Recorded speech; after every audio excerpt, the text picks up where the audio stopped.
చిత్తూరు జిల్లా కుప్పం మండలంలో YCP co-option member Akhtar anganwadi కార్యకర్త నజియా బేగంపై కత్తితో దాడి చేసి తీవ్రంగా గాయపరిచాడు.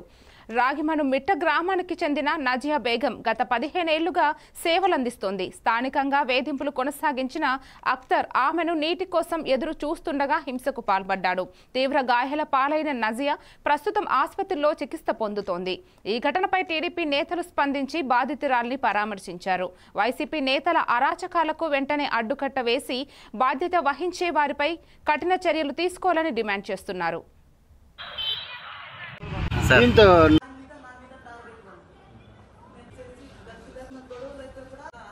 ఇంటి దగ్గర ఉన్నాను సార్, మేము గేట్ వాళ్ళు వేసుకొని ఉన్నాము. వీడు డే టైంలో ఉండడు, అతడు నైట్ టైంలో వస్తాడు. ఈ రోజు ఉన్నాడు, డే టైంలోనే ఉన్నాడు. వీళ్ళు భార్య గొడవలు చేస్తా ఉంటే ఏదో నన్ను తిప్పుతా ఉంటే వీడు భరత్ సార్ చెప్పేసి ఏదో నోటీస్ తీసుకువచ్చేసి నాకు పని నుంచి తీసేదని చూస్తున్నాడు సార్. అప్పుడు నాకు పని ఇచ్చింది నా సీఎం సారే నాకు అప్పుడు పనిచ్చింది. ఈయన టీడీపీ పార్టీ అనేసి భరత్ సార్ పిలుచుకొచ్చేసి మారు పేరు. ఈ ప్రశాంతమైన కుప్పంని గత 5 ఏళ్ల కాలం పరిపాలించినట్టు వైసీపీ వాళ్ళని నాయకులనన్నా రాక్షసులనన్నా మాకు అర్థం కావడం లేదు. నిజంగా ఈరోజు చాలా బాధాకరం.